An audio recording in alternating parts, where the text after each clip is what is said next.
I perceived the money tree emitting a sigh. Oh dear, I'm parched. This woman possesses a heart of stone. Not a drop of water has graced me in half a month. The voice was somewhat feeble, languid, reminiscent of an elderly man devoid of vigor. I paused, my hand clutching the cup of water suspended in midair, and abruptly turned my head towards the forlorn money tree languishing in the corner of the office. Who is speaking? In the office. It was merely myself and Sister Wang, who was vociferously berating a client while facing her computer screen, her words raining down like spittle, evidently too engrossed to engage in any ventriloquism with me. What are you staring at? Sister Wang, sensing my gaze, shot me an irritable glance. Lin Xiaoman, have you finished revising the proposal? Send it to my email. The client requires it this afternoon. Right away, right away. I recoiled slightly, hastily placing the cup down and typing furiously on the keyboard. Yet the voice returned. Water. I need water. My leaves are curling at the edges. If this continues, I'll be off to meet my great-grandmother. This time, it was unmistakably clear, emanating from the direction of the money tree. A chill crept down my spine, and my fingers stiffened. Is this it? Have I worked too late recently and succumbed to hallucinations? Indeed, the grueling 996 work schedule is hardly a life worth living. At long last, when the workday concluded, I bolted from the company building as though pursued by a specter, yearning only to return home and recline. Near the subway entrance, there stood a modest flower stall, adorned with commonplace pothos, succulents, and petite potted roses. The vendor was a wiry old man, vociferously hawking, selling cheap. 10 yuan per pot. You can't go wrong with this deal. I instinctively cast a glance and prepared to hasten past. Suddenly, a cacophony erupted, resembling the squabbling of hundreds of ducks, crashing into my mind. Choose me. Choose me. I'm the most vibrant. Look at how green my leaves are. Huffed. Your roots are nearly rotting. What are you pretending for? Buy me. I'm the cheapest. Old man, please give me some water. My throat is parched. It's so cramped. You over there, don't crush my leaves. The sun is unbearably scorching today. I'm dying out here.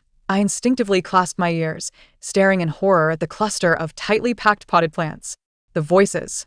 Are they emanating from them? The leaves trembled gently in the evening sun, as if silently narrating some tale. My legs weakened, nearly causing me to collapse on the spot. This is not a hallucination. Am I truly able to hear the plants speak? Miss, would you care to purchase some flowers? They're quite affordable. The elderly gentleman, noticing my pallid complexion, stood there motioning enthusiastically. I, in a daze, shook my head and drifted into the subway station, almost as if in a trance. The carriage was stifling and crowded, a cacophony of sweat and perfume mingling in the air, yet my mind was consumed by the chorus of grievances and sales pitches from the plants I had just encountered. It felt as though the world had suddenly become askew. Upon returning home to my dilapidated rental studio, just as I closed the door, a pitiful whimper emanated from the direction of the balcony. Whoa, I'm so thirsty. The last time I had water was last Wednesday. It was my pothos. Its long vines drooped, and the edges of its leaves were indeed slightly yellowed and curled. I stared at it, my heart racing. Is that you speaking? I ventured, my voice trembling slightly. It's me, Xiaoman. The pothose seemed to perk up, its leaves appearing more alert. Please give me some water. I feel like I'm turning into straw. That white porcelain pot down there has been complaining for ages, saying your aesthetic sense is lacking. It prefers the gold-edged pot at the neighbor's. Numbly, I walked to the balcony, picked up the watering can, filled it with water, and carefully drenched the soil of the pothose. Gurgle, gurgle. I'm alive again. The pothose sighed contentedly. Xiaoman, you're the best. But next time could you please not use such cold tap water? Let it sit for a bit. My roots are a bit delicate. I nearly dropped the watering can in shock. It was confirmed. I had inexplicably acquired an extraordinary ability that sounded eco-friendly and natural, but might very well drive me to madness. I could hear the innermost thoughts of all plants. In the days that followed, I felt like a startled bird. While walking, the street trees complained about exhaust fumes. In the park, the grass wailed in agony from being trampled. The fruit shop downstairs had bananas clamoring about ripening too quickly and facing disposal. Even the nearly wilted lucky bamboo in the office restroom sighed, reminiscing about its glorious days in a hydroponic vase. The world around me morphed into a colossal, unending symposium of plant grievances, overwhelming my senses and causing my head to throb. The sole silver lining seemed to be that the succulents I had neglected for years Under my newfound attentive care, which merely involved following their demands for sunlight and watering, had miraculously plumped up and even produced a little offspring. My best friend, Su Wanwan, came over for a meal one weekend and, upon entering, exclaimed, "Wow, Lin Xiaoman, have you finally figured it out? This succulent is alive? It even has new sprouts? Did the sun rise in the west?" I slumped on the sofa, utterly drained. Yes, it told me it wanted to be on the south windowsill, basking in the sun for 2 hours each morning and to be thoroughly watered every 5 days, but the water must be pre-aerated. Suvanwan blinked in disbelief. Reaching out to touch my forehead. "You're not feverish, are you? What nonsensical things are you saying?" I swatted her hand away, feeling despondent. "Wanwan, you might not believe me." I recounted my bizarre experiences in a torrent. Her expression shifted from amusement to concern, then to astonishment, finally settling on a gleeful disbelief. "Is this real? You can talk to plants?" Her eyes widened like saucers, and she grabbed my arm. "Quickly, ask my money tree why it's been shedding leaves. I've been watering and fertilizing it on schedule." She dragged me in front of the video camera, directing it at her flourishing money tree in the living room. Clearing my throat awkwardly, I hesitantly addressed the tree. Tree brother? My friend would like to know why you are losing your leaves." A moment of silence ensued before a leisurely, somewhat disgruntled voice replied, "Humph, your friend? That foolish woman? Yes, she waters me diligently, but she uses unfermented rice water. It burns my roots. And she always places me right under the air conditioning vent, with the cold wind blasting me. Can my old limbs withstand that? Losing leaves is a protest. Do you understand?" I relayed this verbatim. On the other end of the video call, Su Wanwan's jaw dropped in disbelief. "Rice water needs to ferment? Can't have air conditioning blowing directly on it?" She muttered to herself before suddenly slapping her thigh. "Damn. The online guides are misleading. Xiaoman, you are my savior." She was ecstatic, flailing her arms in excitement. "This ability is incredible. Gardening and growing vegetables will be unbeatable. From now on, I'll rely on you for remote guidance on my balcony garden. By the way, weren't you considering a job change? You should work at a flower shop. With your talent, you'd be unstoppable." A flicker of thought crossed my mind. Perhaps there was some merit in that? Fed up with the relentless grind of the internet company and the incessant plant noise, I decided to seek a change of scenery. A mere 2 days after submitting my resume, I received an interview invitation from a quaint flower shop named Fragrant Garden. The owner, Zhang Meifeng, in her 40s, sported trendy curls and expertly applied makeup, speaking at a rapid pace, like a little firecracker, while deftly trimming a large bouquet of roses. She scrutinized me from head to toe. "Lin Xiaoman? Never worked in a flower shop before?" "No, but I have a deep affection for plants," I replied truthfully, nervously clutching my clothing. "Affection means nothing. You must know how to care for them." Without lifting her head, she continued, "These delicate ancestors, too much or too little water, too strong or too weak light, temperature and humidity, all must be just right. Look at this phalaenopsis." She pointed to a blooming pot nearby. "Looks stunning, doesn't it? But if not cared for properly, it will perish in an instant." I instinctively glanced at the phalaenopsis. A gentle yet slightly proud female voice immediately chimed in. "Humph, indeed. I am the queen of flowers. Naturally beautiful. But Zhang is quite kind to me. She knows I dislike the cold and provided me with a heating pad in winter. However, that pesky hydrangea next door always steals my sunlight. It's utterly infuriating." I stifled a laugh, forcing myself to ignore the innocent-looking hydrangea. The 3-day probation period offered housing but not meals, with a monthly salary of 3,500 yuan. If I proved capable, I could stay on. Zhang. Brisk and to the point, snipped the last thorn from a rose, detailing the job. Menial tasks, changing water, cleaning, attending to customers, and running errands. I can do it. I nodded eagerly. The pay may have been modest, but it included accommodation. I could finally escape that cacophonous shared apartment. Moreover, surrounded by plants. Could it be paradise? Reality, however, proved otherwise. Paradise? It was more akin to a bustling marketplace of plant voices. As soon as I dropped off my luggage without even unpacking my small storage room, a barrage of sounds clamored for my attention. The lucky bamboo at the entrance argued, "You're crowding me. You extended first." The bamboo in the water bucket complained about the filthy water. "This water hasn't even been changed in 3 days. It reeks." The succulents on the shelf were gossiping. "The sun is delightful today, though the wind is a bit too strong. That new employee seems a bit dim-witted." In the corner, A nearly wilted asparagus fern weakly moaned. Help! I'm dying of thirst. Overwhelmed, I felt darkness encroach upon my vision, leaning against the wall for support. What's wrong? Not feeling well?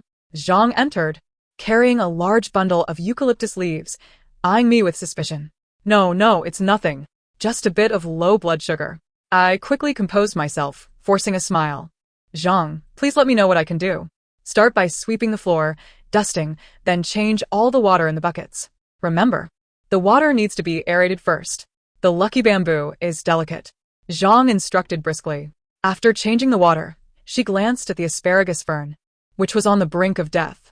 Let us treat it as if it were still alive, soak it thoroughly, and place it in a cool spot. All right. I felt a wave of relief wash over me and immediately grabbed the broom, attempting to drown out the mental din with physical labor. Yet, the plant's chatter was inescapable. As I swept near the wilting fern, its faint voice, laced with desperation, cried out, "Woo-woo, finally someone is paying attention to me. I need water that soaks through to the bottom. Let it flow out. Don't put me in the shade. Give me some indirect light, and I might survive." I paused momentarily, discreetly following its instructions to thoroughly water it, then repositioned it near the window where the light diffused brightly. Thank you.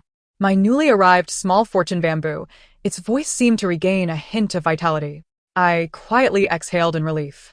As I changed the water for the lucky bamboo, they chattered excitedly. Yes, this is the right temperature. Comfortable. There's a rotten root down below. Please cut it off. The one with yellow leaves beside me is sick.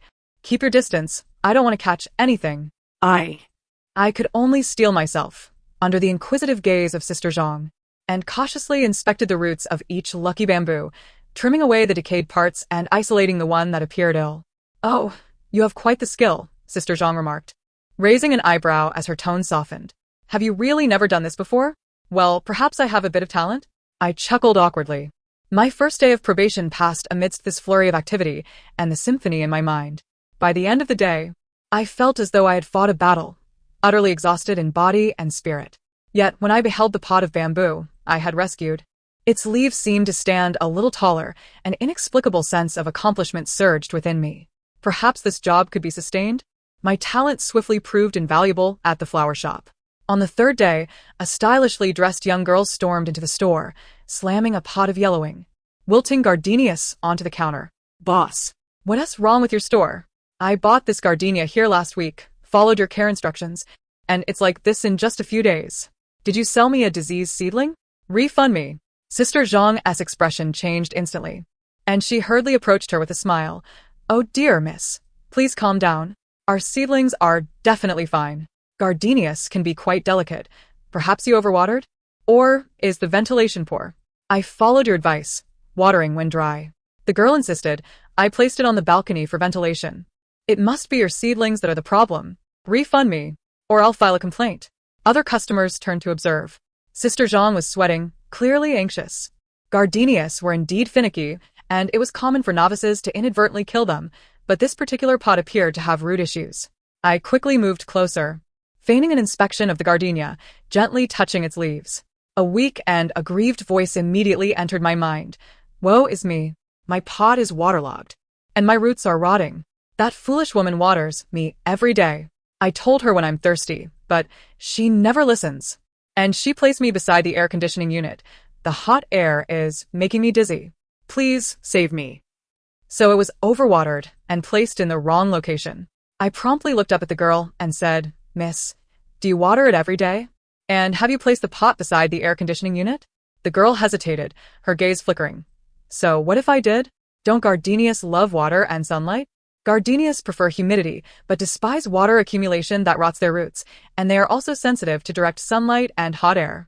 I tried to explain in a calm tone that the hot air from the air conditioning unit is too warm, and since you water it every day, the soil remains soggy, suffocating the roots. You can see the yellowing leaves. They are classic symptoms of root rot. I pointed to the bottom of the pot. There's definitely still water at the bottom. If you don't believe me, turn it over and see. Skeptical, the girl tilted the pot, and indeed, a small puddle of murky water flowed out. Her face turned slightly embarrassed.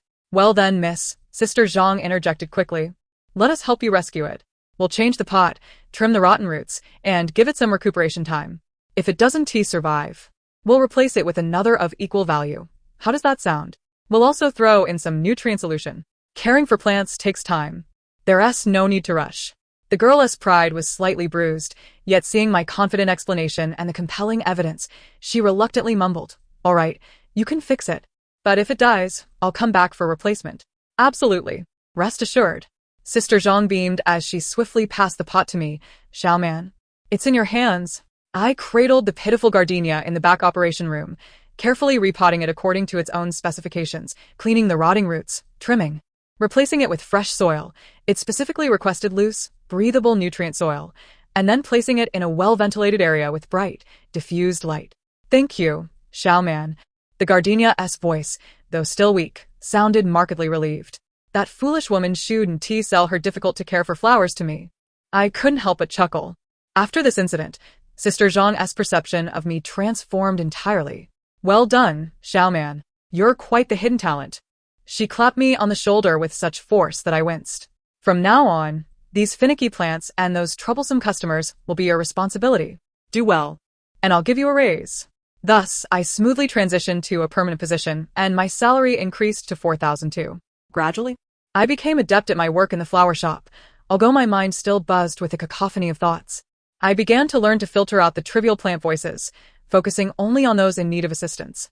Leveraging this unique ability, I became the star employee of the flower fragrance garden. I could swiftly identify which potted plants were thirsty, hungry, sunburned, or unwell, and I could efficiently diagnose customer dilemmas and provide precise solutions. Even when selecting inventory, I could discern the healthiest and most vibrant plants by listening to their conditions. Sister Zhang was overjoyed. The shop's loss rate plummeted, and our reputation soared. My salary rose steadily, augmented by commissions. Life seemed to be heading in a beautiful direction. Until that fateful evening after work. I cradled a small, adorable pot of succulent bear paw, an extra reward from Sister Zhang.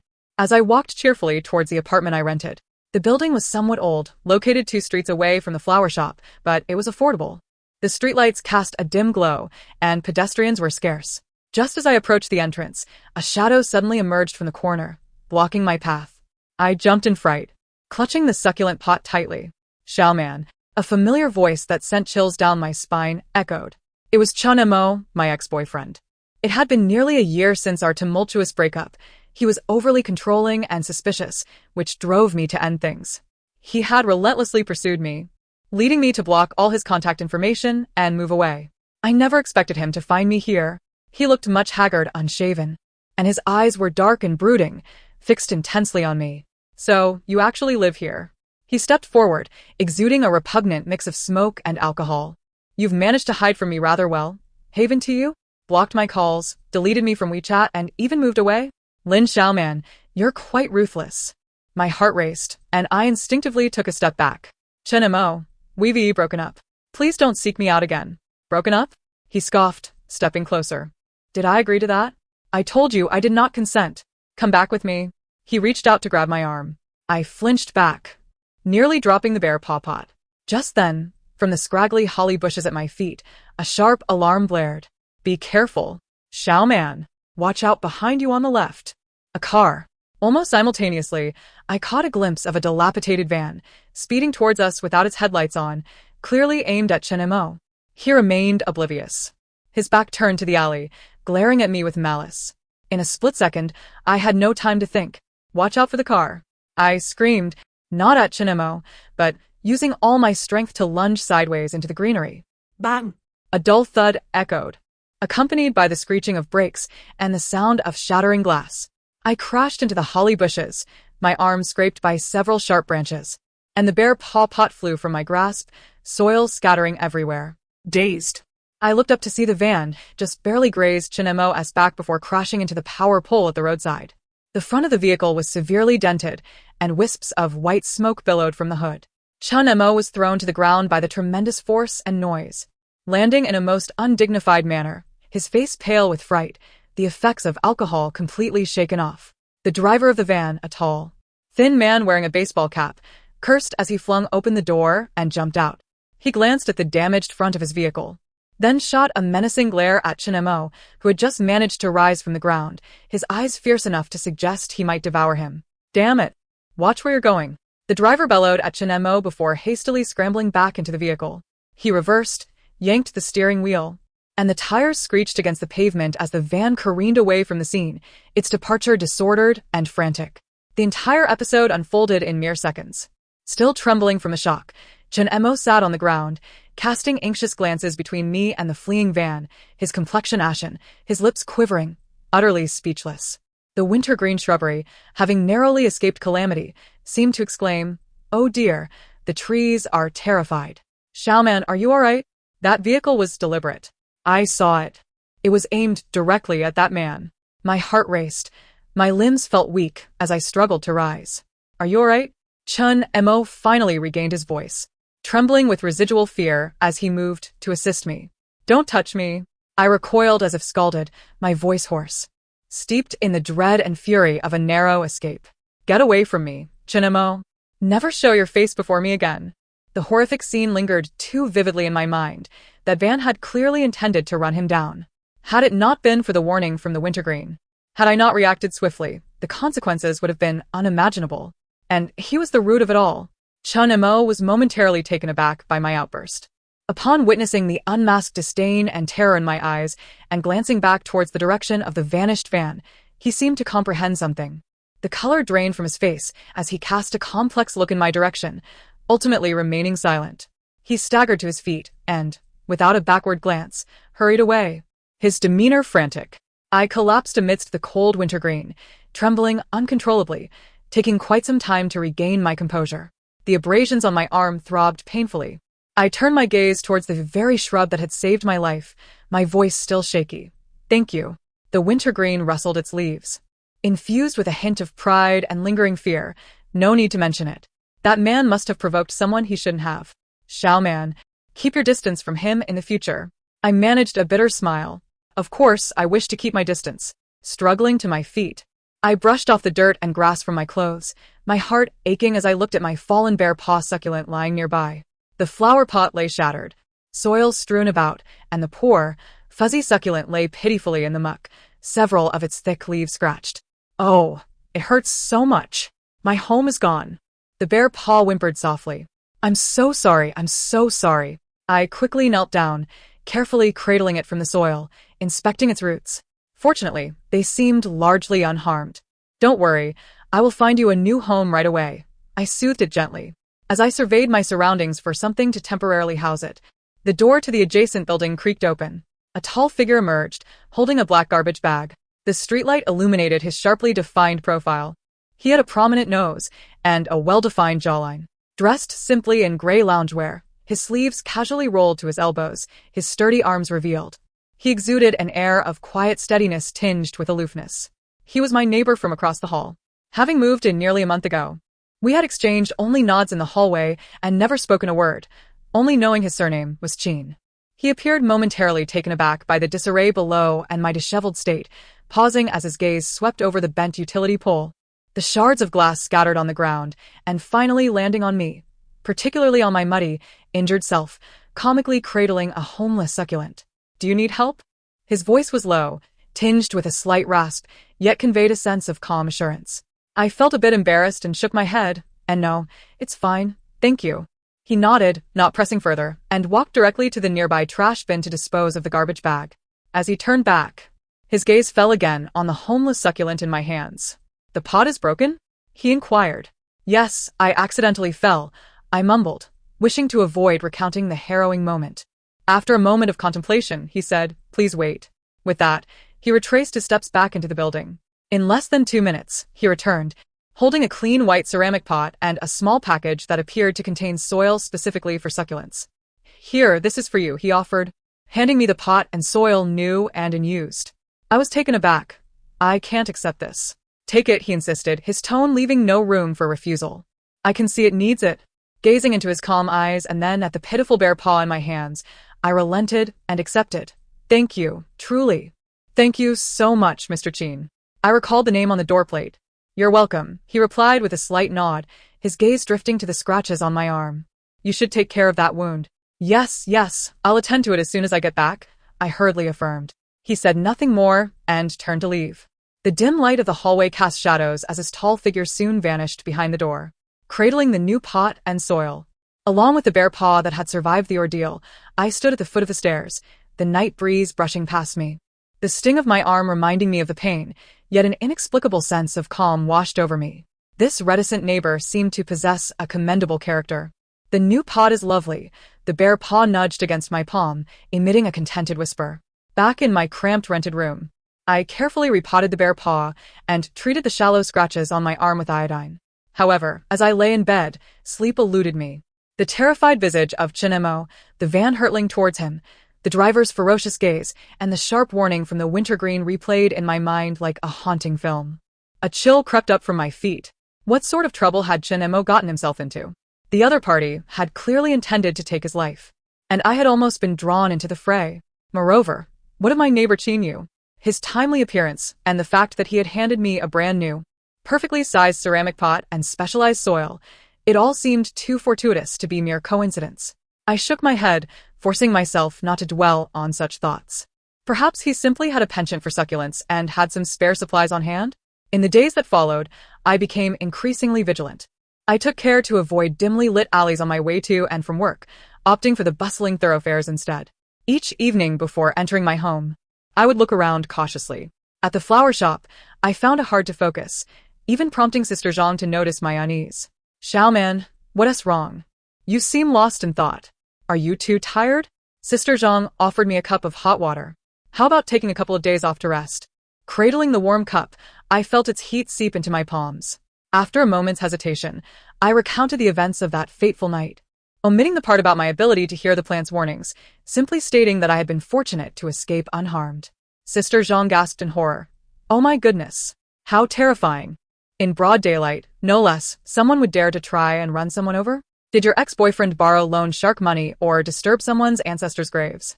She clutched her chest in fear. "As long as you're all right, that's what matters. Such scum should be avoided at all costs.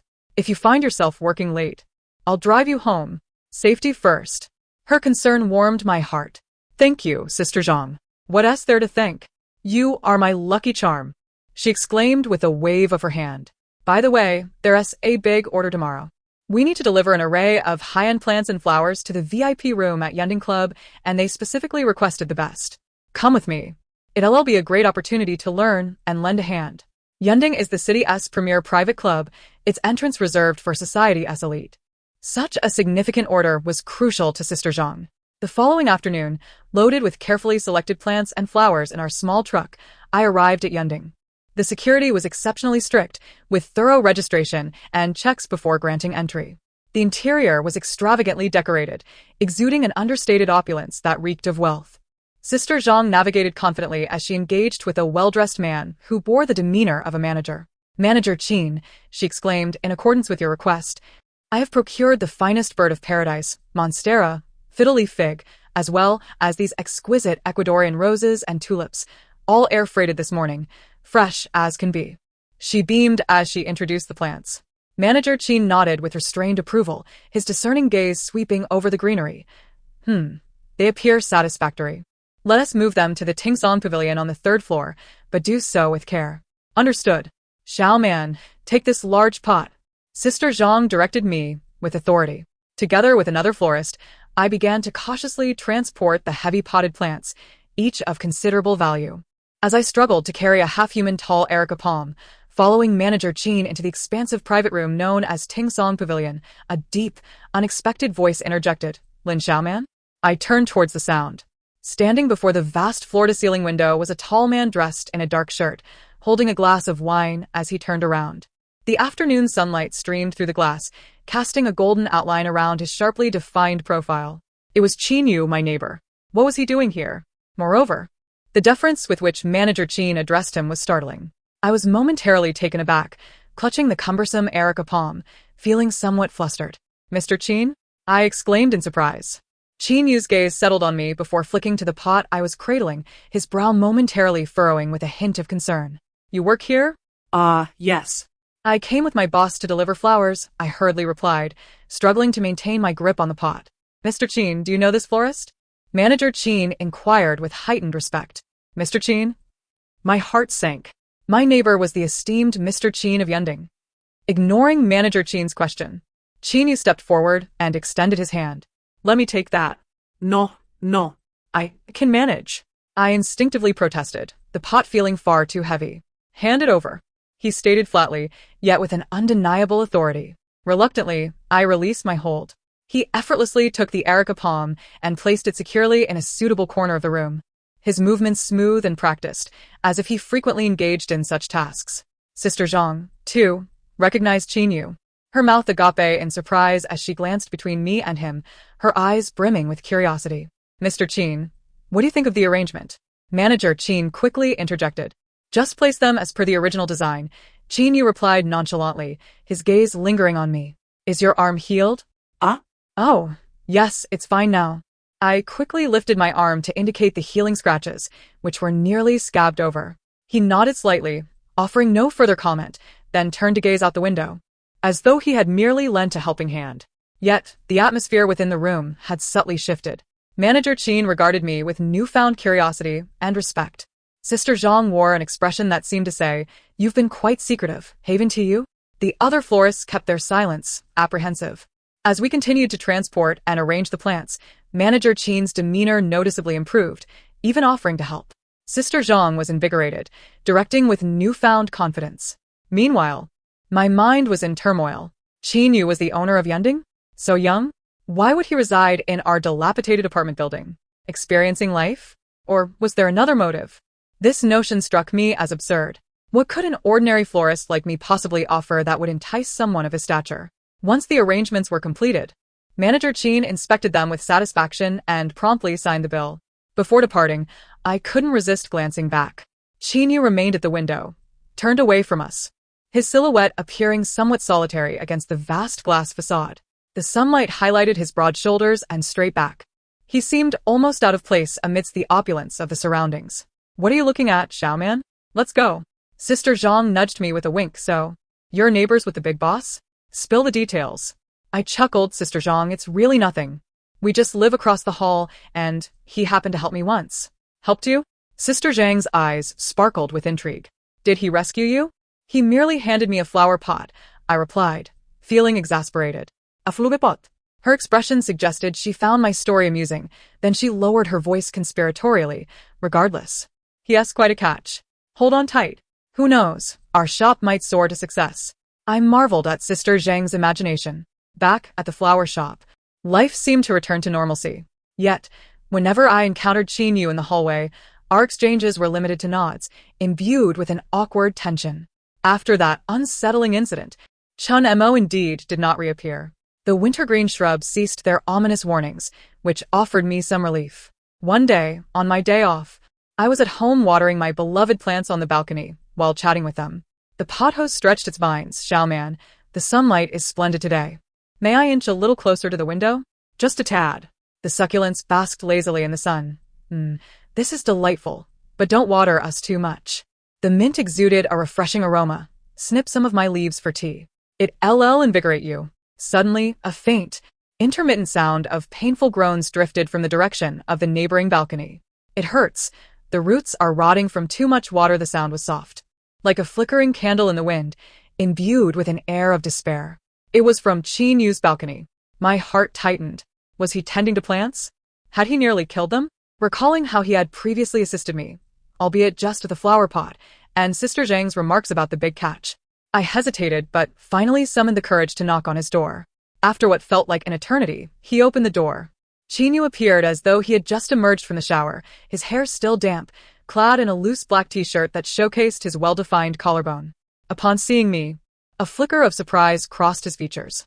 Mr. Chen, I apologize for the intrusion, I said, feeling a bit awkward. I was just on my balcony and seemed to catch a whiff of something unpleasant, as if a plant had begun to rot. Do you have flowers on your balcony? Would you like me to take a look? I concocted a clumsy yet plausible excuse.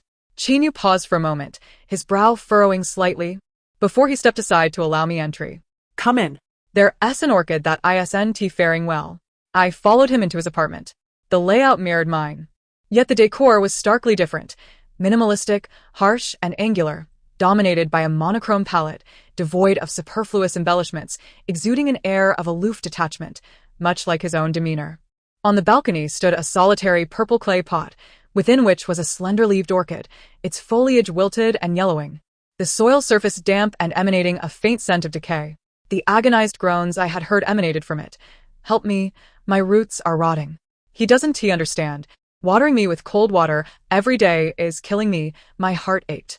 This orchid was exquisite, and even in its deteriorating state, its former elegance was evident.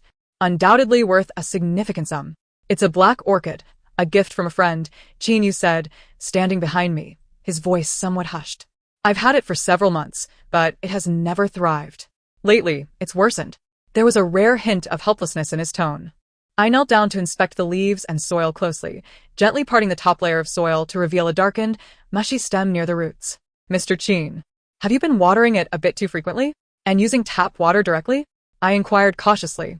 Chen Yu remained silent for a moment, tacitly acknowledging my assumption. "It always seems so listless," I continued. "Orchids prefer to dry out rather than be overwatered, especially black orchids, which are quite particular about water quality and temperature. Tap water should be left to sit for a few days to dechlorinate, and the water temperature should ideally be close to room temperature, never cold."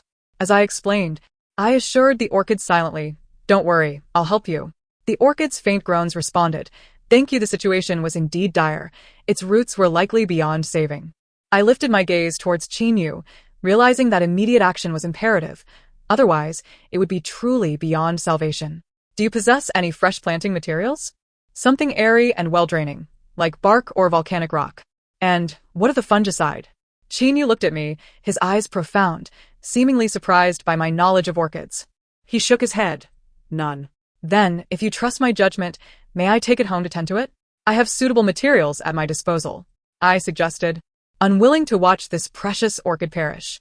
Without a moment's hesitation, Chen Yu nodded. "Thank you for your trouble." "Not at all." I quickly and cautiously cradled the heavy purple clay pot, the leaves of the black orchid drooping limply. "Be gentle, it hurts." The orchid's voice was as delicate as a whisper. "I understand, just bear with it," I reassured it in my heart. Upon returning home, I promptly commenced the procedure.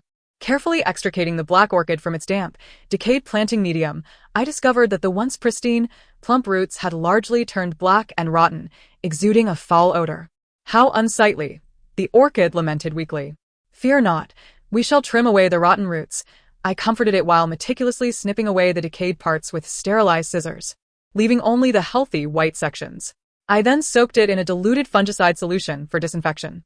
Next, I procured my stock of well-fermented pine bark, volcanic rock, and a touch of sphagnum moss, blending them into a loose, breathable planting medium. The cleaned black orchid was gently placed into a suitably sized, well-ventilated red clay pot. I reluctantly sacrificed my most aesthetically pleasing spare pot, securing it with a new planting medium. Finally, I positioned it in a well-ventilated spot with bright, diffused light, avoiding direct sunlight, and a suitable temperature. There it was temporarily safe. I sighed in relief, wiping the sweat from my brow. Now it was time for recuperation. Avoiding excessive watering, allowing the soil to dry before lightly moistening it with warm, sun-dried water. "Understood?"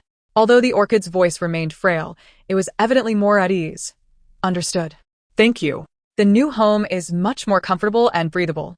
Yet, gazing at its wilted yellow leaves, I remained apprehensive. The extent of root rot would determine its fate. Truly a matter of destiny. That evening, Chen Yu knocked on my door. He had changed into comfortable clothing, holding a delicate paper bag. "How is it?"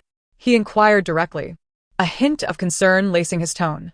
"It's been dealt with. A significant portion of the rotten roots has been trimmed away. And it has new planting medium and a new pot." I stepped aside to let him in, gesturing towards the corner of the balcony where it rested. "Now we must wait for it to recover. Should I jot down some care instructions for you?"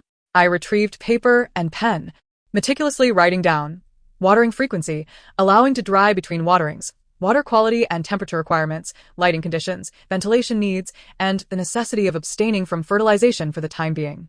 Chen Yu stood by quietly, observing as I wrote, occasionally glancing at the newly repositioned black orchid. "All right, I've noted it down." He accepted the paper, reading it attentively, then handed me the paper bag as a token of gratitude. "Huh? "No need for that." I waved my hands. It was a simple task. "Take it," he insisted, his tone still calm but resolute, "for the cost of the pot." It dawned on me that I had indeed borrowed his expensive purple clay pot. "Shall I wash it and return it to you?" I felt a twinge of embarrassment.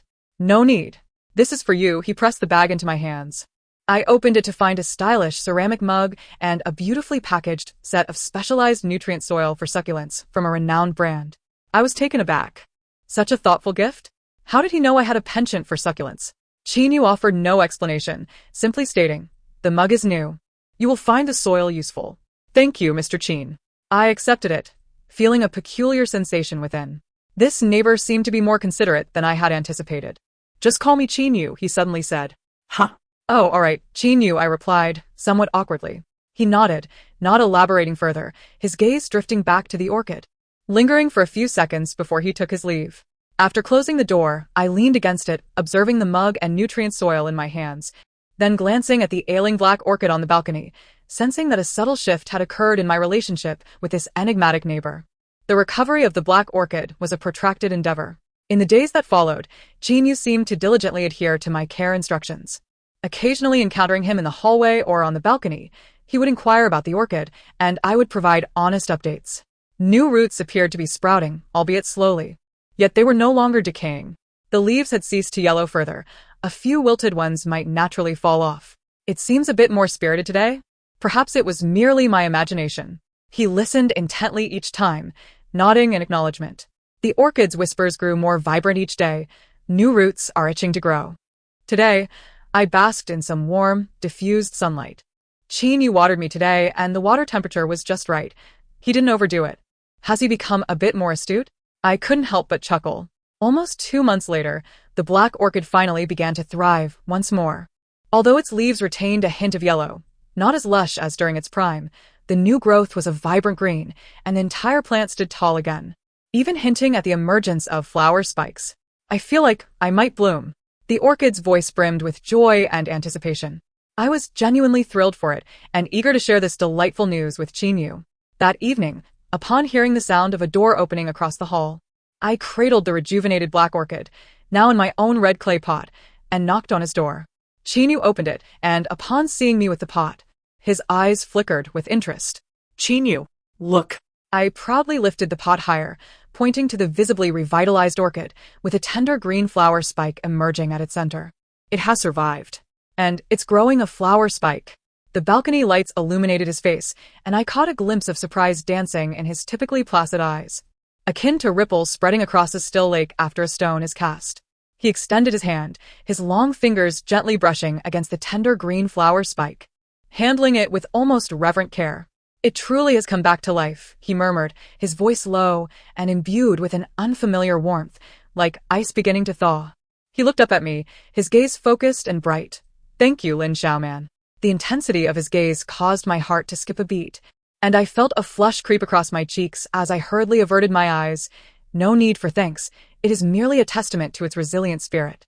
He accepted the pot, carefully placing it on the coffee table as if it were a fragile treasure. "Would you like to come in for a moment?" he invited. Huh? Oh, all right. I was taken aback, but stepped inside. His apartment remained minimalist and austere. Yet the lively black orchid on the coffee table seemed to infuse the space with a rare softness and warmth. He poured me a glass of water, using the same stylish mug he had gifted me. We settled on the sofa, the pot positioned between us. The atmosphere was quiet, yet subtly charged. That night, Chen Yu unexpectedly broke the silence. Downstairs, that car was intentional. My heart tightened. I hadn't anticipated him to broach the subject. I nodded. Yes, I noticed. Nothing else occurred afterward? No. He shook his head, his gaze steady upon me. Chen Mo owed a debt he should not have incurred and attracted the ire of the wrong people. They sought to teach him a lesson. However, he paused. After that night, he took the initiative to rectify it. They won't trouble him for now. I exhaled in relief, the weight pressing upon my heart finally lifting. So that was the case. That's good. I lifted the cup to my lips, taking a sip to mask my discomfort. Did he seem to know everything?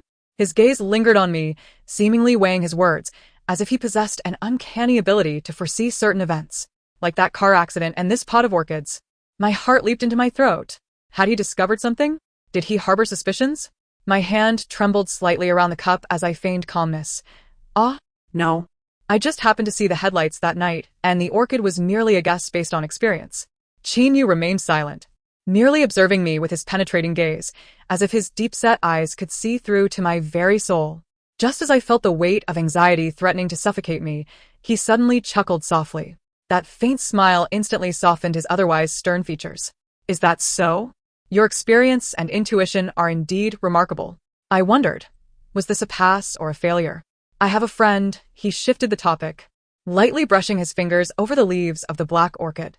There's an ecological botanical garden on the outskirts of the city that has introduced many rare species. However, he has been troubled lately. Many delicate plants are not thriving. He has consulted numerous experts, but to little avail. Would you be interested in taking a look? Consider it a favor for me, and perhaps you could lend your expertise? An ecological botanical garden? Rare species? My eyes sparkled with excitement. For someone who could hear the voices of plants, this was an invitation akin to a heavenly blessing. Really? I can go? I forgot my nervousness, my tone brimming with delight. Of course, Chen replied, observing the brightness in my eyes, the corners of his mouth curving just a fraction deeper. This weekend, I will come to fetch you. On the weekend, Chen arrived promptly in a discreet black SUV, appearing at my doorstep. As the vehicle made its way beyond the city limits, heading towards the outskirts, he spoke little, only providing a brief introduction to the botanical garden. His friend, surnamed Zhou, was an avid plant collector, and the garden served both research and public viewing purposes. After more than an hour's drive, we entered a lush area where the air was noticeably fresher and more humid. The botanical garden was expansive, divided into various sections: the tropical rainforest pavilion, the desert plant house, the alpine plant area, and a meticulously managed rare orchid nursery. Mr. Zhou, a man in his 40s with sun-kissed skin and a hearty smile, had been waiting at the entrance. Upon seeing Chen Yu and me alight from the car, he approached us with enthusiasm. Old Chen, I've been eagerly awaiting your arrival, Mr. Zhou exclaimed, patting Chen Yu's shoulder with vigor, then turning to me with a beaming smile. You must be Master Shaolin. Old Chen has spoken of you in such glowing terms, claiming you possess extraordinary knowledge of plants. Please, come in, come in. Feeling slightly embarrassed, I replied, hello, Mr. Zhou. You can just call me Xiao Man. Mr. Chen has overpraised me. I merely work in a flower shop and know a bit about plants. Ah, modesty. Old Chen seldom praises anyone. Mr. Zhou chuckled heartily, leading us inside. Come, come, let us first take a look at my prized possessions. They've been causing me great distress.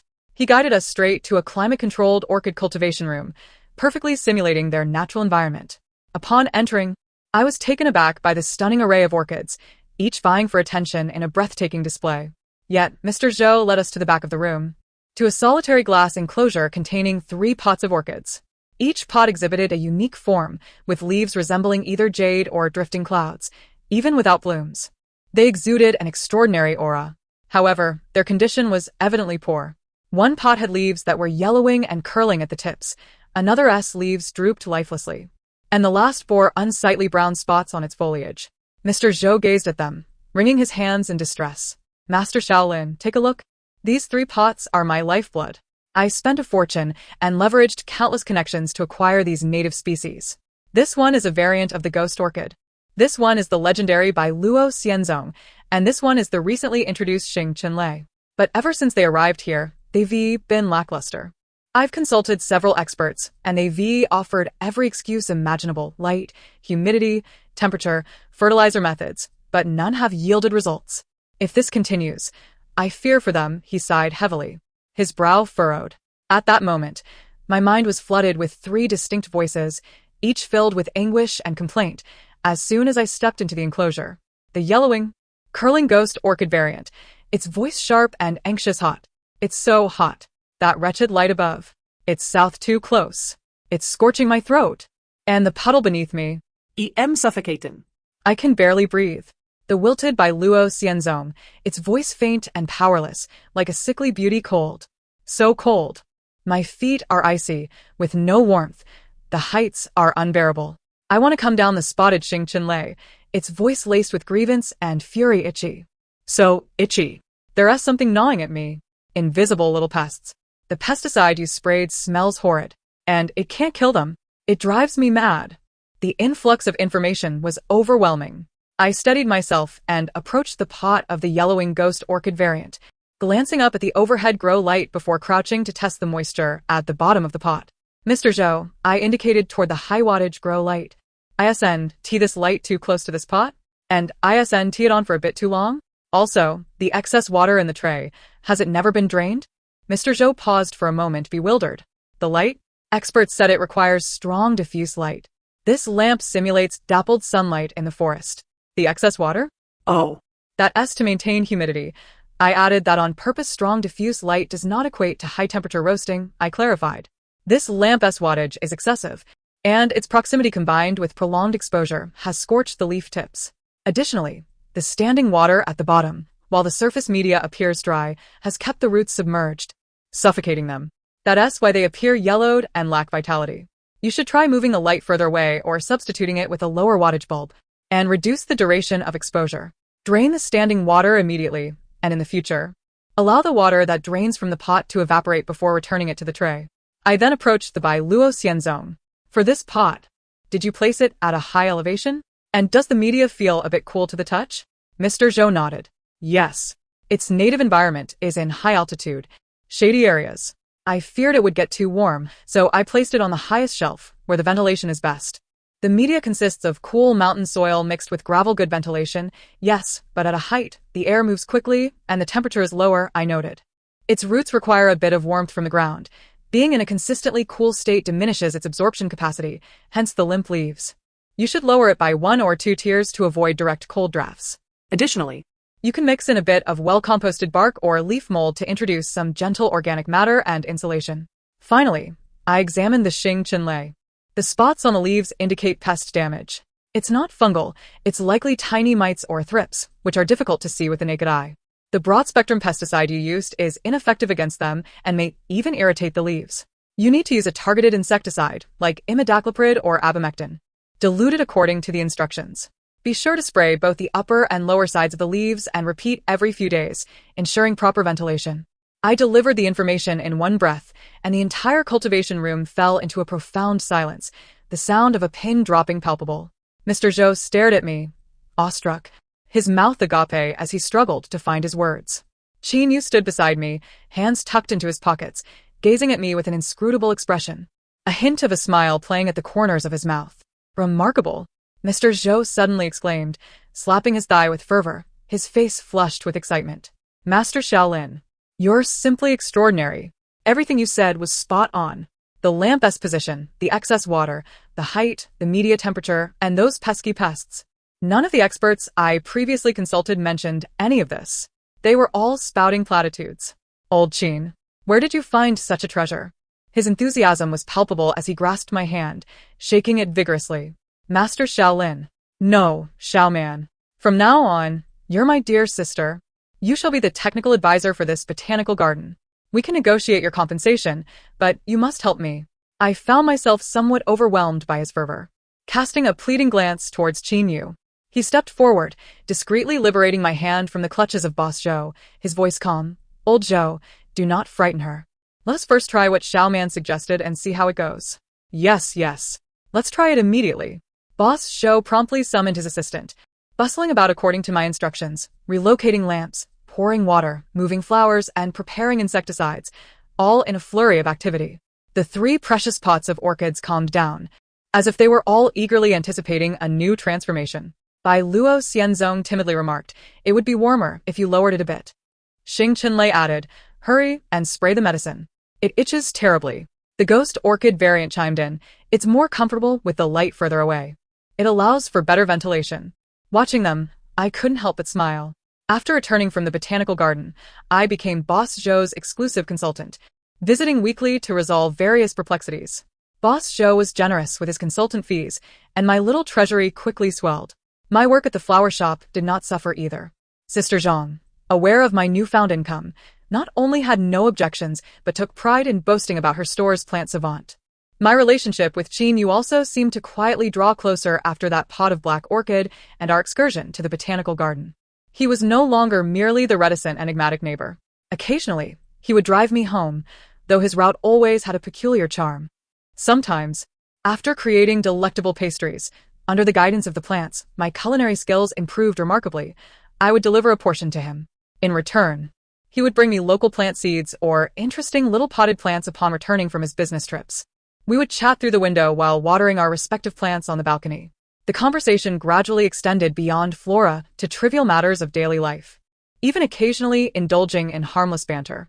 This tranquil and fulfilling existence nearly allowed me to forget the burdens brought by my peculiar ability until that fateful weekend afternoon. I had arranged to meet Su Wanwan for a visit to the newly opened plant market.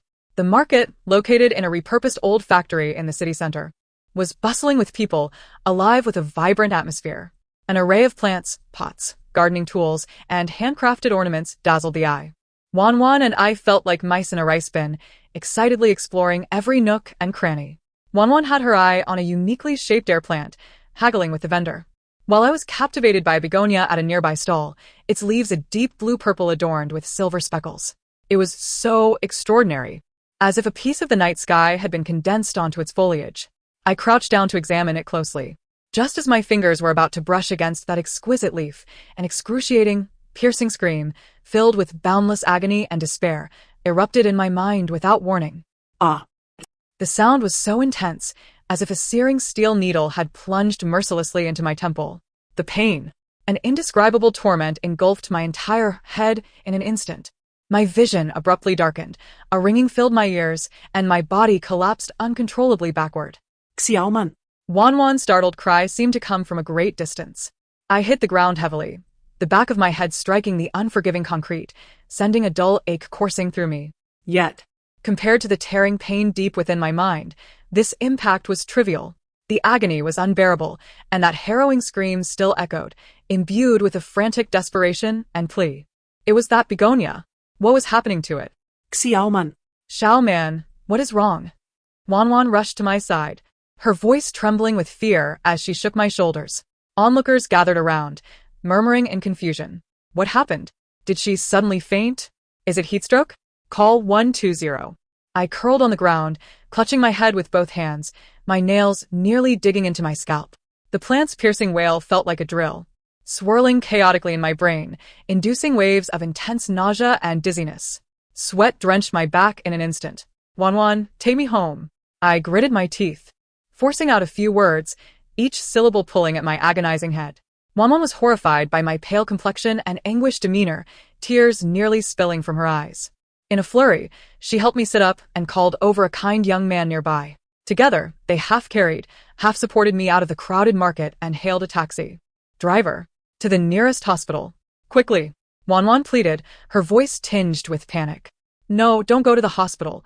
I weakly grasped her arm, my head splitting, my consciousness beginning to blur. Take me home. What good is a hospital? Can a doctor cure my hallucinations? Can they silence the plant suffering? But you. Home. I nearly shouted, only to be engulfed by another wave of excruciating pain, groaning in agony. Seeing my resolute attitude and acute distress, Wanwan reluctantly relayed my address to the driver. Throughout the ride, the begonia's desperate, heart-wrenching scream reverberated in my mind, fluctuating in intensity, accompanied by unrelenting waves of nausea and dizziness. What had it endured? Why did it emit such a terrifying sound? Upon arriving at the apartment building, Wanwan and the driver assisted me upstairs. I was almost dragged through the door, my hands trembling too much to steady the key. Xiao Man, are you really all right? Shouldn't we at least check the hospital? Wanwan helped me onto the sofa, her anxiety palpable. You were so frightening just now. Your face was as pale as paper. Water. Please, water. I weakly murmured, my throat parched and burning. Wanwan hurried to fetch a glass. Just then, a knock echoed through the room. Wanwan dashed to the door. It was Chen Yu. He must have heard the commotion in the hallway. Mr. Chen, Wanwan exclaimed, relief flooding her voice. Please, you must see Xiao Man. She collapsed at the market. She has a terrible headache and refuses to go to the hospital. Chen Yu strode in, and upon seeing me curled up on the sofa, pale and drenched in cold sweat, clutching my head in torment, his expression instantly darkened, his brow furrowed. He crouched down, placing a large hand on my forehead to check my temperature. What is going on? His palm was dry and cool, offering a faint sense of comfort. My head hurts terribly. I managed to rasp, my voice hoarse. That pot of flowers, it's screaming, in such pain. Chen Yu's gaze sharpened. Wanwan approached with the water cup, her expression bewildered. A flower? What flower? Xiao Man, are you talking nonsense? Chen Yu took the cup from her and held it to my lips. Drink slowly. I managed a few sips. The icy water slid down my throat, providing a slight respite from the heat, yet the searing pain and that dreadful scream in my mind showed no sign of abating. Which flower? Chen Yu's voice was low and steady, imbued with an unusual soothing authority. The begonia with blue leaves and silver spots from the market, I stammered. It's crying out in pain. Chen Yu rose, addressing Wanwan. Could you please keep an eye on her? I will be right back. His tone brooked no argument. Though Wanwan was perplexed, she was intimidated by Chen Yu's presence and instinctively nodded. He cast a deep, inscrutable glance at me before striding out with purpose. Once he left, Wanwan gently wiped the sweat from my brow, her concern evident. Shao man, what on earth is wrong? Please don't frighten me. Have you been too exhausted lately? Is it related to your ability to hear the plant speak? She lowered her voice.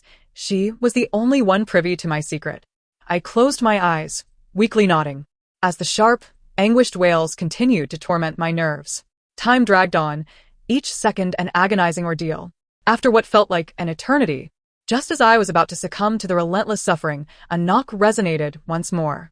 Wanwan hurried to the door. Chen Yu had returned, and in his hands, he cradled that agonizing begonia with its deep blue-purple leaves. He entered the room, placing the flower pot at a considerable distance from my dining table.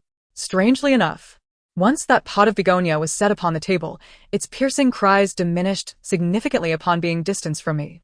Although the agonizing murmurs persisted, they no longer possessed the sharpness capable of tearing at my nerves.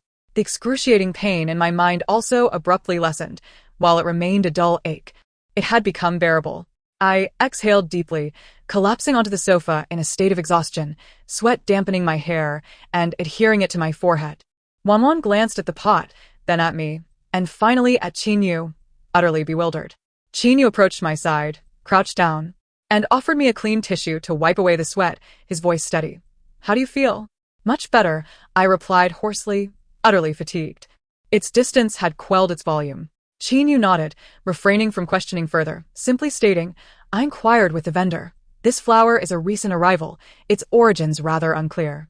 I noticed its condition was quite poor, so I purchased it. He stood up, moving to the dining table to scrutinize the pot of begonia. Although its leaves were vibrant in hue, the edges had begun to scorch and curl, with hints of blackness at the petioles, exuding an aura of decay. Its roots have been damaged by the chemicals, I weakly remarked, the begonia's intermittent pained groans echoing in my mind, confirming this. Was it a potent rooting agent? Or perhaps an insecticide? The root system is in agony, burning everywhere. Chen Yu's gaze sharpened. Cautiously, he used his finger to part the soil, revealing the roots. Indeed, what should have been healthy white roots now appeared an abnormal dark brown, many having rotted and exuding a noxious blend of chemical and decay. Oh heavens, Wanwan gasped, covering her mouth. The roots are rotten. Can it even survive?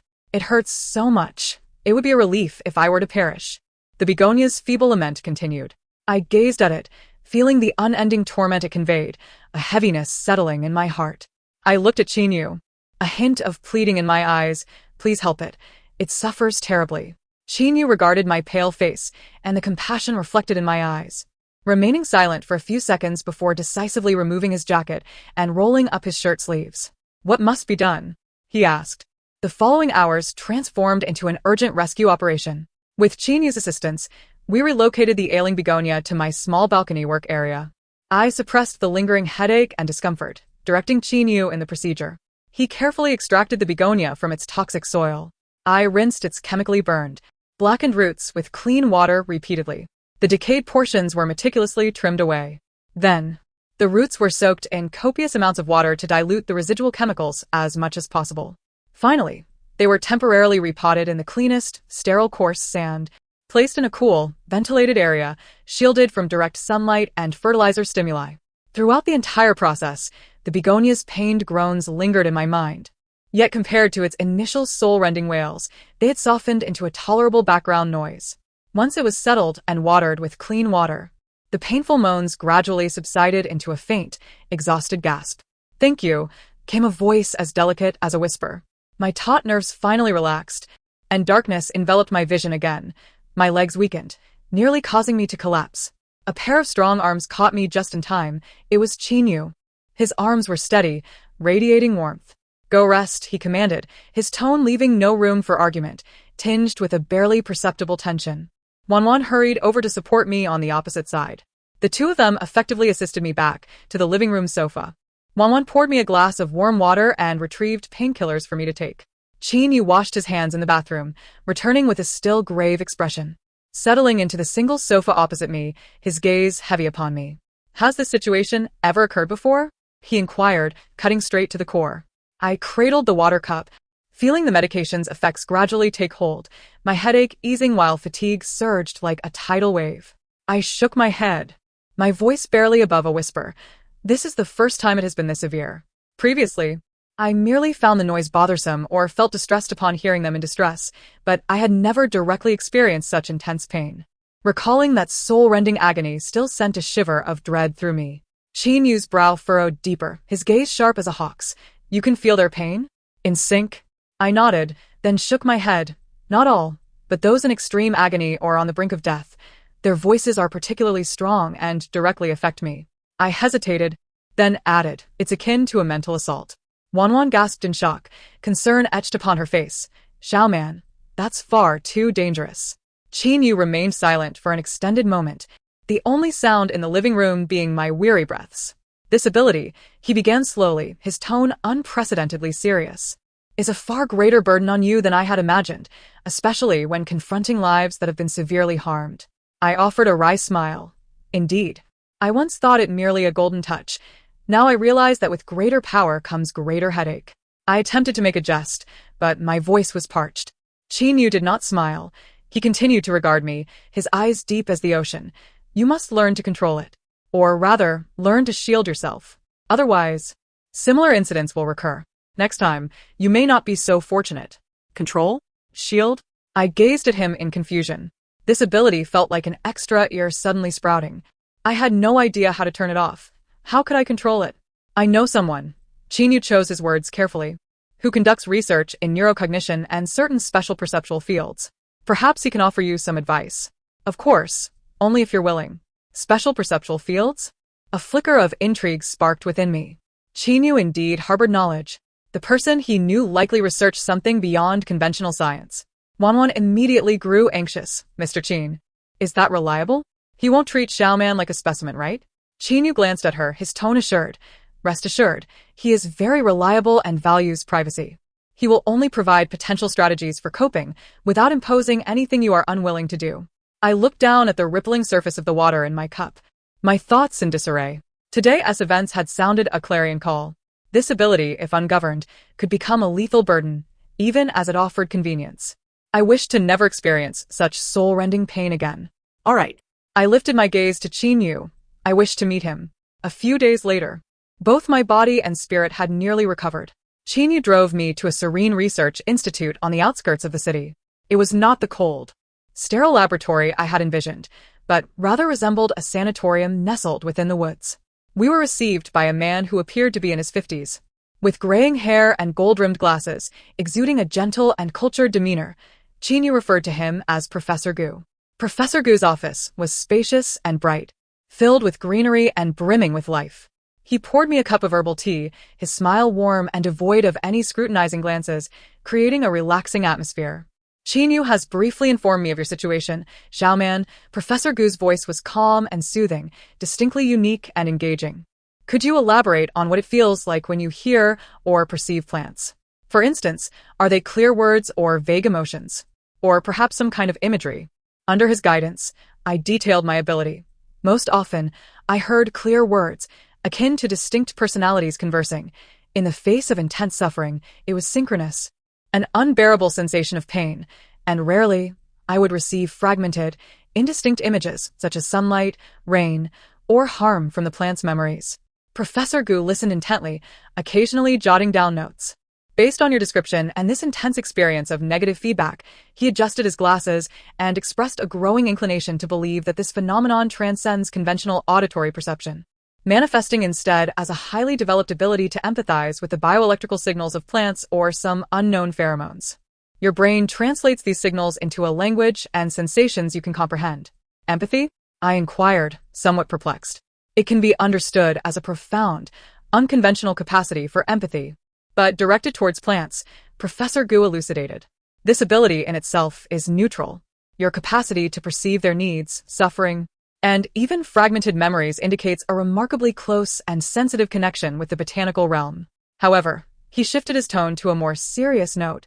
The mechanisms your brain employs to process these external signals, or, if you will, the firewall, seem insufficiently refined. When confronted with extremely intense, negative signals, such as the acute suffering of that dying begonia, your brain struggles to effectively isolate the shock, resulting in severe physiological pain and mental discomfort. It is akin to a radio with exceptional reception capabilities but lacking volume control and noise filtering. When it encounters an overwhelming noise signal, it suffers damage. This metaphor was strikingly vivid. What should I do? I asked eagerly. How can I install a firewall or a tuning knob? Professor Gu chuckled. A very astute question. We can explore several avenues. He proposed a few suggestions. 1. Meditation and focus training. Through meditation, one can learn to concentrate on oneself, enhancing control over internal states, and consciously withdraw or reduce the intensity of reception when perceiving strong negative signals. This requires prolonged practice. 2. Establishing psychological barriers. Visualization envisioning a gentle curtain or barrier of light surrounding oneself that permits soft information to pass while blocking or diminishing excessively strong negative impacts. This also necessitates practice and the reinforcement of belief. 3. Physical distance and medium. As you have discovered, increasing physical distance can effectively weaken signal strength. Additionally, you might experiment with objects that provide a sense of comfort or grounding, such as specific crystals or wood, as buffering mediums. 4. Selective attention. Consciously training oneself to listen only to those plants that emit gentle signals, or to engage perception only when necessary. Akin to learning to ignore background noise and focus solely on desired channels. This requires formidable willpower. 5. Emotional management. Maintaining emotional stability and tranquility is paramount. When one is anxious or fatigued, resistance to negative signals significantly diminishes. Ensuring adequate sleep, a healthy diet, and moderate exercise is essential. These methods do not yield immediate results.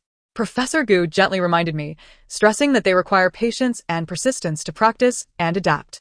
Nevertheless, they appear to be the safest and most feasible paths forward. He handed me several books on meditation and the fundamentals of neuroplasticity, along with a simple guided meditation CD. Start with the simplest breathing meditation, 10 minutes each day. When faced with strong signals, attempt deep breathing, envisioning yourself sinking into the earth, or using imagery that evokes safety and comfort, such as a sunlit forest or a tranquil lake, to shield against the impact. Take your time and do not rush. As I departed the research institute, I clutched the materials in my hands, feeling a newfound sense of assurance. Though the road ahead was long, I had at least discerned a direction and methodology. I was no longer a passive recipient swept along by my abilities. Chen remained quietly by my side, accompanying me home. How do you feel? He inquired during the drive. I feel hopeful, I replied softly, gazing at the trees whizzing past outside the window. Thank you, Chen. I refrained from expressing the words that lingered unspoken. Without his timely intervention in acquiring that begonia, without his introduction to Professor Gu, and without his unwavering support and silent encouragement, I might still be grappling with fear and confusion. No need to thank me, he replied, his gaze fixed ahead. The contours of his profile softened by the fleeting shadows outside the car window. You have helped mow lawn, assisted old Joe, and aided many others. This is what you deserve. He paused, his voice low and clear.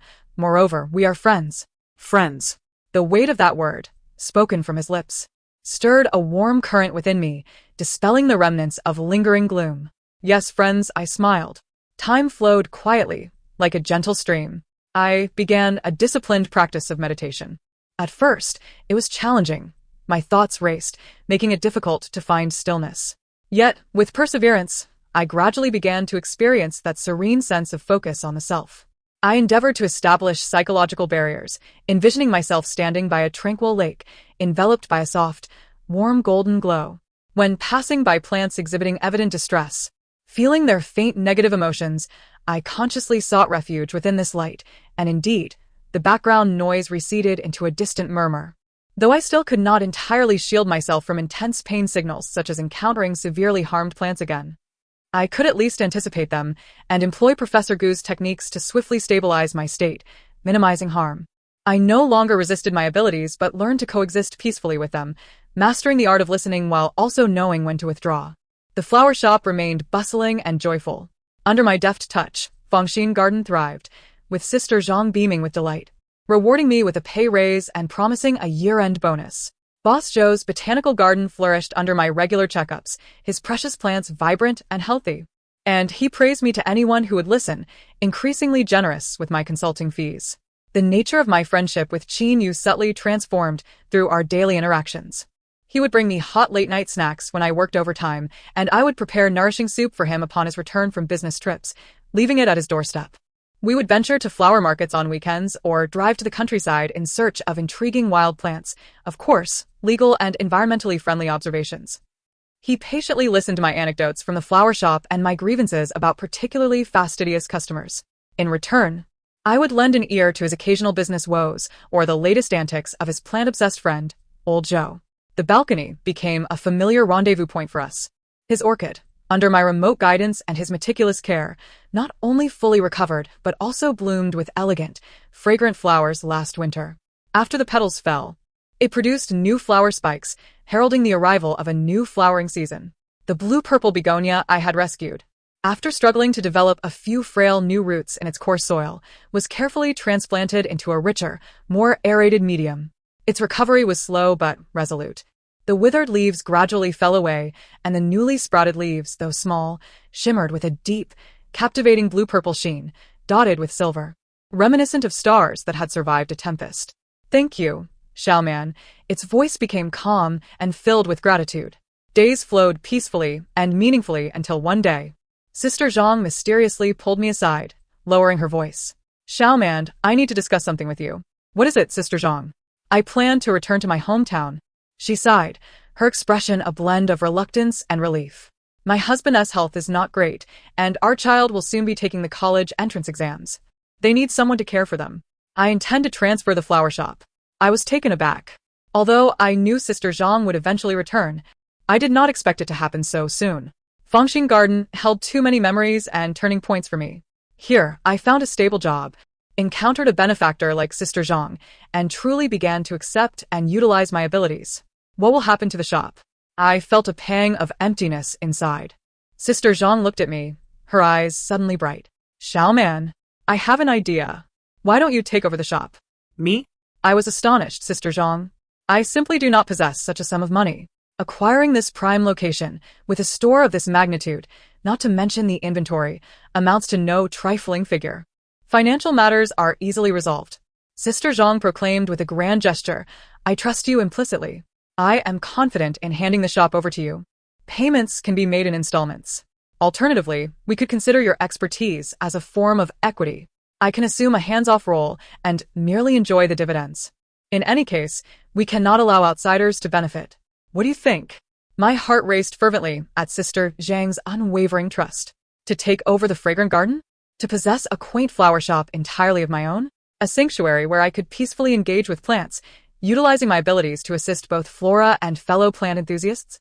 As this notion took root, it sprawled wildly through my mind like a vine, ensnaring my very soul. That evening, I sat upon the balcony, gazing at the city's shimmering lights, my emotions surging. The tendrils of my pothose brushed gently against my arm. "Xiaoman, let us open a shop. I shall be your prized asset." The bare paw succulent swayed its plump leaves, supportive. "The new store must have large windows. Let the sun shine in." The voice of the elegant orchid resonated with calm assurance. "It is an excellent idea, Xiaoman. You possess the capability." Even the blue-purple begonia whispered softly, "Go for it, Xiaoman." The encouragement from my plants fortified my resolve.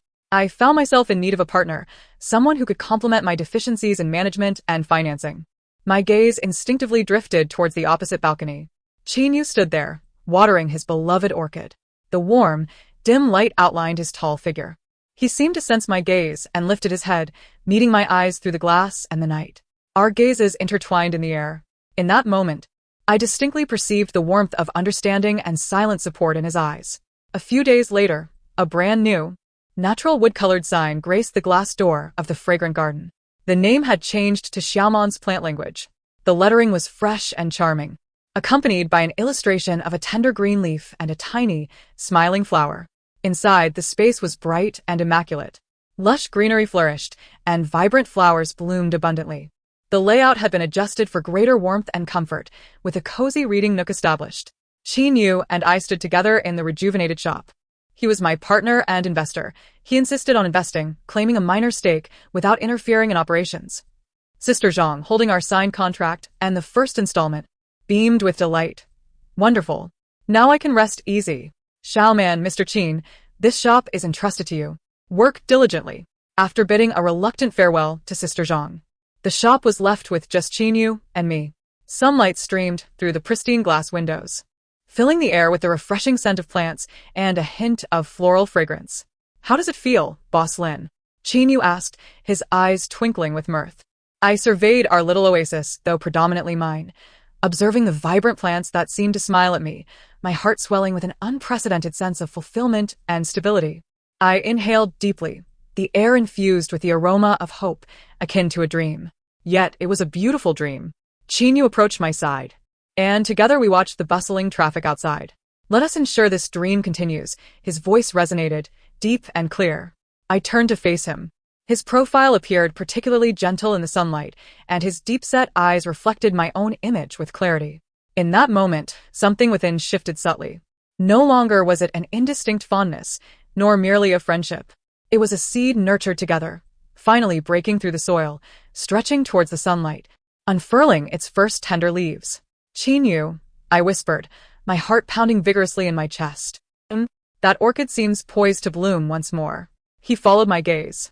The orchid, which we had painstakingly revived together, bore several delicate, pale green buds atop its newly sprouted flower stalk, shyly peeking forth, gathering strength for its impending bloom in the sunlight.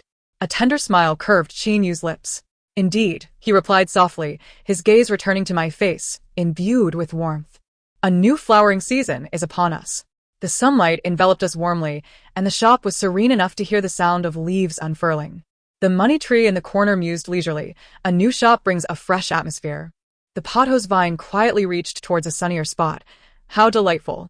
The blue-purple begonia, perched upon a new leaf, held a glistening drop of water that refracted the sunlight into a myriad of sparkling stars, resembling a tear of happiness. My heart, too, felt as though it was filled with the warmth of sunlight and the whispers of plants. The future, like the orchid poised to bloom, brimmed with infinite possibilities. And I knew, regardless of the duration of the flowering season or the storms to come, he would be by my side. Thus concludes the story. Thank you for listening. If you enjoyed it, please consider subscribing and liking to show your support. Until we meet again in the next tale.